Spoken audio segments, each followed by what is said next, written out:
Vâng, xin chào các bạn đã đến và quay trở lại với TNC Channel. Vừa rồi là những hình ảnh mà mình lắp ráp chiếc bàn phím cơ Keychron Q1 V2. Đây là một chiếc bàn phím cơ mà thực ra là nó đã được lên sóng của TNC Channel cách đây khá lâu rồi. Bạn Hiếu Hoàng đã gửi đến anh em cái video đánh giá chiếc bàn phím cơ Keychron Q1, nhưng mà đó là cái phiên bản thế hệ trước. Còn với phiên bản thế hệ mới này thì chúng ta sẽ có những gì mới? Hãy đi cùng mình từ từ nhé. Cái điều mới đầu tiên thì chắc chắn rồi, đó là cái phiên bản Q1 V2 này nó sẽ gần như một chiếc Bebon.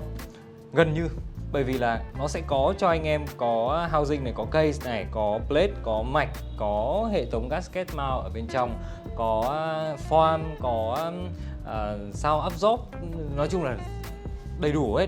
Thứ mà nó không có đó là switch và keycap mà thôi. Và anh em sẽ cần phải mua thêm những cái món phụ kiện đó, và nó lại trở nên rất là phù hợp với nhiều anh em, bởi vì anh em muốn có một bộ kit mà có thể tùy chỉnh được theo cái nhu cầu của chúng ta. Có thể như là anh em gõ văn bản thì muốn là cái switch nó êm, nhưng mà những cái nút khác anh em muốn clicky một chút chẳng hạn, hay là thắt sai băm một chút chẳng hạn, thì anh em có thể lựa chọn switch phù hợp để anh em có thể lắp ráp lên chiếc bàn phím mà phù hợp nhất với mình. Đó là cái ý đồ mà Keychron muốn truyền tải, muốn gửi gắm đến cho khách hàng của mình. Tuy nhiên thì như thế thôi chưa đủ đâu. Keychron đã có một số cái điểm cải tiến mà mình nghĩ là khá ấn tượng ở cái phiên bản Q1 V2 này. Cái điểm đầu tiên ấy thì đó chính là cái khả năng tương thích với cả cái hệ thống phần mềm QMK. Đó, nó là một cái open source. Anh em nếu mà chơi bàn phím thì chắc anh em cũng biết cái QMK đúng không? Thì anh em có thể custom được, có thể keymap được, có thể làm được rất nhiều thứ. Và cái phiên bản Q1 V2 này thì cái nút ở đây hiện tại đang là nút insert, nhưng mà anh em hoàn toàn có thể gắn được cái knob, cái núm ấy. Anh em thích V núm không? Có anh em nào không thích V núm không? Làm gì có, đúng không? Không phải là núm của tay cầm chơi game thì cũng là một số cái loại núm khác. Ví dụ như là núm bàn phím cơ chẳng hạn. Đấy, có núm. Tuy nhiên thì hơi tiếc một chút là nếu như anh em mua chiếc Keychron Q1 V2 này thì nó sẽ không có sẵn núm ở bên trong hộp. Anh em sẽ phải mua núm riêng. Nhưng mà không sao, hỗ trợ đã là một điều rất tuyệt vời rồi. Rồi, bây giờ quay trở lại với cả chiếc Q1 này nhá. Thì vẫn là một cái phần housing, một cái phần vỏ được làm bằng nhôm CNC nguyên khối. Tức là sao? Tức không phải là nhôm đúc hay là nhôm được ghép nhiều mảnh lại với nhau, mà là một khối nhôm to như này này. Sau đó sẽ có máy cắt ra, sau đó sẽ có máy CNC đó, và nó sẽ tạo ra cái phần khung này. Và lợi thế của cái việc CNC này nó là gì? Là cái build của chúng ta nó sẽ rất solid, nó rất là cứng luôn.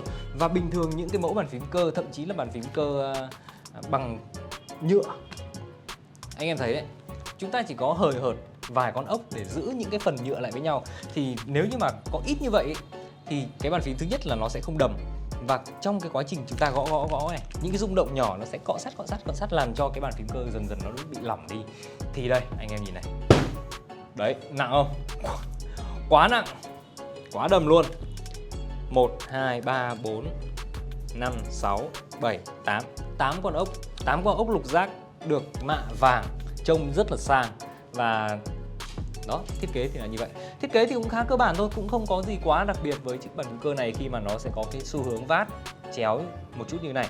Và dĩ nhiên rồi, anh em sẽ không có cái kickstand, bởi vì là nếu mà kickstand ấy thì nó phải có cái tính đàn hồi để có thể gập ra gập vào được một cách đơn giản. Còn kickstand bằng kim loại ấy thì nó lại khá là bất tiện và nó hơi khó dùng một chút. Dĩ nhiên là không phải là không thể làm được. Mình nghĩ là nó không cần thiết đấy, với một chiếc bàn phím cơ như thế này. Nặng thật. Nhưng mà anh em hoàn toàn có thể yên tâm. Thứ nhất là mình có cái pad ở đây rồi. Thứ hai nữa là cái kết cấu của chiếc bàn phím cơ này cực kỳ legit, cực kỳ chắc. Hơn nữa, bên trong nó lại là gasket mount. Vâng, gasket mount double layer, tức là trên và dưới phần mạch luôn. Gasket mount sẽ là một thứ mà có nhiều anh em thích, nhưng cũng có một số anh em không thích, bởi vì là khi mà gõ nó sẽ, anh em nào mạnh tay một tí sẽ thấy nó hơi nhún nhảy. Tức là tay anh em sẽ không cảm giác gõ vào mặt bàn, nó không cứng bạch phát hết luôn, mà nó sẽ hơi nảy lại nhẹ thôi. Nhưng mà có người thích, có người không. Nhưng mà chính cái yếu tố đó mới tạo ra cái thứ mà chúng ta gọi là bàn phím cơ custom, có thể tùy chỉnh được theo cái sở thích của mỗi người, đúng không? Không thích thì mua cái loại bình thường thôi, không gasket mount. Còn thích nhún nhảy êm ái theo nhịp điệu, gõ cảm thấy feel hơn thì gasket mount đây phục vụ anh em sẵn sàng. Nhưng mà chưa hết đâu, chiếc Q1 này nó còn có nhiều cái hay lắm. Gasket Mount thì cũng là một cái trend rất là nổi và nhiều anh em cũng rất là thích Gasket Mount. Nhưng mà có một cái mà còn hay hơn này, nó dùng mạch xuôi anh em ạ. Vâng, mạch xuôi. Với những bạn nào mà mới chơi bàn phím cơ và nghe cái này nó lạ ấy, thế mạch xuôi mạch ngược thế nào? Mạch xuôi là mạch xuôi này thì ngược là như này. Đúng rồi, đơn giản vậy thôi. Tức là khi mà anh em gắn một cái switch vào đây ấy, thì anh em sẽ thấy là cái phần mà để xuyên led của switch nó sẽ xoay lên trên. Phần lớn các bàn phím phổ thông trên thị trường nhá, thì cái phần xuyên led nó sẽ quay lên trên và cái bóng đèn led cũng sẽ nằm ở trên, nằm ở phía trên của cái switch ấy, tức là trên này. Còn hai cái chân kết nối thì nó lại nằm ở dưới. Đấy, hai chân đồng kết nối ấy. Thì mạch xuôi là gì? Đấy là mạch ngược nhá. Còn mạch xuôi là nó xoay ngược lại. Lúc này thì cái bóng đèn nó sẽ nằm ở bên dưới. Có nghĩa là sao? Đây, anh em là người đang sử dụng cái bàn phím này nhá. Thì nếu đèn ở trên thì nó sẽ bị chính cái con switch nó che đi một phần và ánh sáng nó không được rực rỡ. Còn mạch xuôi thì sao? Bóng đèn là ngay đây mà, ngay cạnh, dốc về hướng về phía anh em luôn. Cho nên là RGB bao giờ nó cũng rực rỡ hơn rất là nhiều. Đấy là một. Thứ hai, mạch xuôi thì cái này nó sẽ hơi sâu một chút vào cái switch. Anh em sẽ thấy là một con switch ấy, thì bao giờ cũng sẽ có một bên nó vát nhiều hơn và một bên thì dốc đứng hơn, đúng không? Với mạch ngược thì cái phần vát nhiều hơn đấy nó sẽ nằm ở cái phần thoải hơn ấy, nó sẽ nằm ở trên.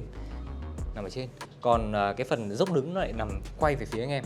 Và cái điều này có vẻ là sẽ hơi khó hình dung, nhưng mà bây giờ lại phải qua một cái khác đi. Đây, anh em nhìn một cái switch ở cái hàng trên cao, hàng F đi. Đấy, anh em nhìn nhá. Cái phần dốc đứng hơn nó quay về phía anh em đúng không? Nhưng mà cái switch này, cái phần dốc đứng hơn nó lại quay ngược lên trên. Còn cái phần dốc thoải hơn nó lại quay về phía chúng ta. Tức là hai cái này nó không match với nhau. Đấy là với mạch ngược. Chính vì thế mạch xuôi ra đời để giải quyết rất nhiều vấn đề. Là cái phần dốc thoải hơn của cái switch nó sẽ quay về phía chúng ta, tương ứng với cả cái phần dốc thoải hơn của những cái keycap ở hàng cao.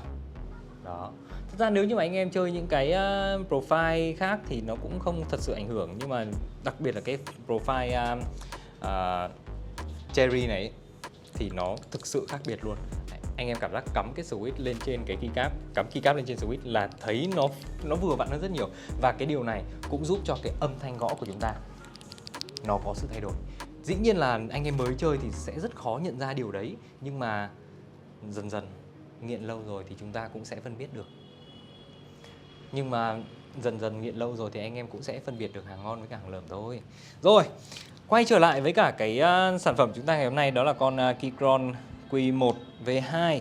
Thì như anh em thấy là chúng ta sẽ không có switch, không có keycap đi kèm bàn phím khi mà mua.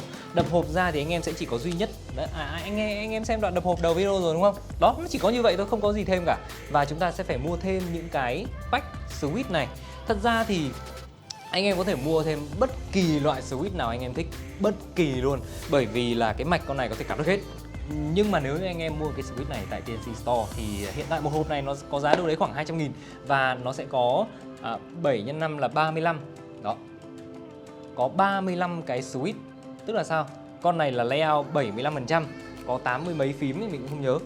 Layout 75% có bao nhiêu phím nhỉ? Rồi anh em comment nhé. Nhưng mà hai hộp này là mới có 70 phím, 70 con switch chưa đủ đúng không? Anh em lại phải mua hộp thứ ba. Không, nếu anh em mua tại TNC Store 2 hộp, anh em sẽ được tặng thêm hộp thứ ba. Và đến với hộp thứ ba, anh em sẽ phải cộng thêm 12 con switch nữa là 82 phím.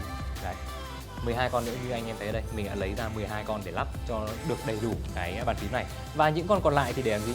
Rồi anh em có bạt ngàn switch thừa để làm gì? Để có thể là cho người khác trải nghiệm, có thể tặng bạn bè, hoặc là đơn giản là anh em cất đó, khi nào mà có switch bị chết hoặc bị lỗi hoặc là bị làm sao đấy, anh em có thể dễ dàng chủ động thay được luôn. Và đó cũng là cái hay ho của những cái bàn phím có khả năng hot swap và thay switch như vậy. Còn một điều nữa khá thú vị ở chiếc bàn phím cơ này, anh biết gì? Nó có RGB. Đúng rồi, vừa nãy lúc mà mình lắp cái switch vào thì chắc anh em cũng nhìn thấy cái bóng LED RGB rất là sáng. Bóng dạng SMD chứ không phải là bóng tròn đâu nhá. Bóng chip LED dán được gắn ở trên PCB, mạch xuôi. Và với cái mạch xuôi này thì chắc chắn là ánh sáng RGB nó sẽ cực kỳ là ấn tượng. Đây, mình cắm lên cho anh em xem. Đâu rồi? Alo. Đây rồi.